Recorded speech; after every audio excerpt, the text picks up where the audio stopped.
In 1971, the US made a move that changed everything. They abandoned the gold standard. From that moment on, the dollar was backed by nothing but belief and military might. The US began doing something simple and dangerous. Print, spend, export inflation.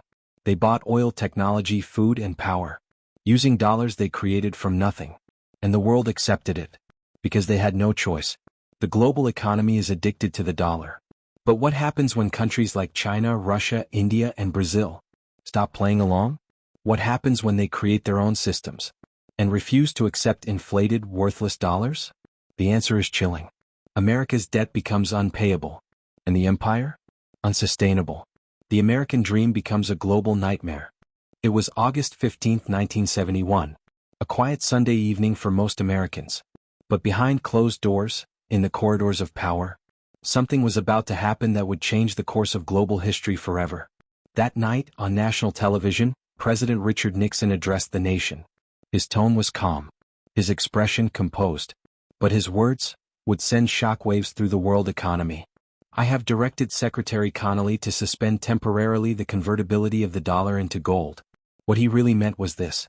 The United States was abandoning the gold standard. The dollar, once backed by physical gold, was now backed by nothing. No metal. No reserve. Just belief. And for the first time in modern history, the world's reserve currency became a fiat illusion. Before 1971, every US dollar was tied to a specific amount of gold stored in Fort Knox. You couldn't print more dollars than the gold you had. There were rules. There were limits. There was trust. But when Nixon cut the gold cord, he did more than suspend convertibility. He unleashed an entirely new era of economics. An era where the US could print limitless money and force the world to accept it, whether they liked it or not. They called it monetary policy. But let's call it what it really was. Economic sorcery. Print, spend, export inflation. Rinse and repeat. After cutting gold, the US needed something else to anchor the dollar. So they turned to oil.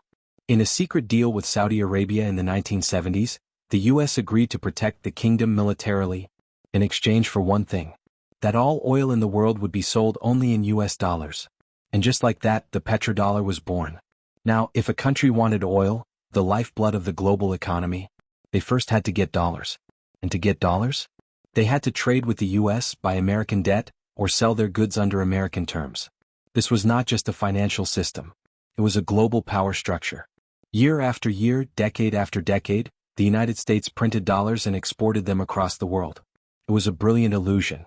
They could consume more than they produced, import more than they exported, and run massive deficits, without suffering the usual consequences. Why? Because other nations picked up the bill. The US bought real goods, oil, cars, electronics, food, technology, using money created from thin air. It was the economic version of alchemy. And the world, addicted to the dollar, played along. They had no choice. The global financial system, the World Bank, the IMF, all were wired around the supremacy of the greenback. To reject the dollar was to risk economic isolation. But that's changing. In boardrooms, in secret meetings, and on global stages, a new movement is gaining momentum. China, Russia, India, Brazil, South Africa. The BRICS nations, representing more than 40% of the world's population, are building an alternative. They're trading in their own currencies, stockpiling gold, creating new financial systems, outside the reach of the dollar. Even US allies are watching, quietly hedging their bets, because they know what's coming. The world is preparing for a post-dollar era. And when enough nations stop using the dollar, when the petrodollar collapses, and the illusion ends, the empire begins to crack. America's national debt is over $33 trillion. But in a world that no longer needs the dollar, that debt becomes a noose around its own neck. Without global demand for US treasuries, who will fund Washington's spending? Who will bail out Wall Street? Who will believe in a currency that nobody needs? Because here's the truth. The dollar only works if the world believes in it. But that belief is fading. And when it disappears, it won't be gradual. It will be a sudden, catastrophic reset. For decades, Americans lived like kings. Houses, cars, vacations, cheap electronics, all funded by cheap credit and imported goods. But it was never real wealth. It was borrowed time, built on an empire of debt, protected by military force, and fueled by a currency no longer tied to reality. When the dollar collapses, the shock will be felt everywhere. From gas pumps in California to grocery stores in Berlin. From Wall Street bankers to farmers in Africa. Because when an empire falls, it doesn't fall alone. It takes the world with it. There's a question most economists are too afraid to ask. A question that burns behind every financial crash, every bailout, every war fought in the name of freedom. A question that, once asked, can't be unheard. Was this all an accident, or was it by design? Bomb too perfect to be a coincidence. For a system to operate so perfectly, to funnel power into the hands of the few, while draining the wealth of the many, cannot be a series of random mistakes. It cannot be mere incompetence. This is architecture. This is engineering. A structure so complex and yet so invisible that the average person never sees the cage. Money with wings, trillions in debt, and no intention to repay. The U.S. government spends money it doesn't have. Not billions, trillions. It borrows endlessly. From the future. From foreign nations. And most ironically, from itself. Through the Federal Reserve, a private entity disguised as a national institution. It prints money, buys government debt, and floods the economy with artificial liquidity. It's a loop, a scheme.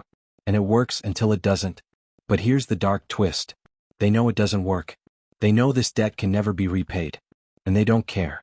Because debt isn't the bug in the system. Debt is the system. Performing arts crises as a tool, order out of chaos. Every time the economy falters, a new narrative emerges. A housing crisis, a tech bubble, a pandemic, a war, a supply chain breakdown. Each crisis becomes a convenient excuse to print more, borrow more, and centralize more power. And when the public panics, the solution is always the same. More government, more spending, more control. But behind every crisis there's a pattern. Insider trading before the crash. Government officials profiting from policies they later implement. Banks making billions while families lose their homes. This is not mismanagement. This is manipulation. They create the fire, then sell the water, at interest. The bankers always win. While the public loses jobs, savings, homes, the banks get bailed out. While inflation eats away at wages, Wall Street hits record highs. And while the nation drowns in debt, the architects of this system, the bankers, the hedge funds, the central planners, buy real assets, land, gold, resources.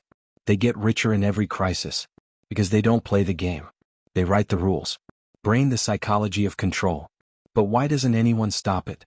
Because the greatest weapon they've deployed is not a missile, not a law, not even a central bank. It's the mind. They've taught us to worship money, even when it's worthless, to fear inflation, but never question the ones who create it, to blame immigrants, other countries, even ourselves, but never the system that engineered the fall. They keep us distracted with politics, media, identity wars, while they siphon the true wealth behind the curtain. And when things break, as they always do, they offer solutions that tighten their grip. Digital currencies, universal basic income, programmable money tied to social credit systems. Convenience becomes compliance, security becomes surveillance, and freedom becomes an illusion. Locked the final stage, total dependency. Once the economy collapses, fully, irreversibly, most people won't revolt. They'll beg for help. They'll accept any solution, no matter how dystopian, as long as it promises food on the table and money in the bank. This is the final phase. The phase where freedom is traded for comfort, where truth is replaced by narrative, and where debt turns to digital chains. It's not chaos. It's calculated. Because if you control the money, you control the economy.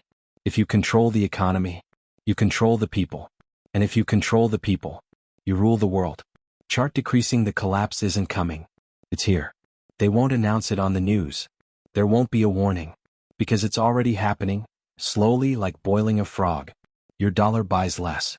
Your rent costs more. Your job feels less secure. And every solution they offer comes with strings attached. The truth is hard to swallow, but here it is. The collapse is not a bug.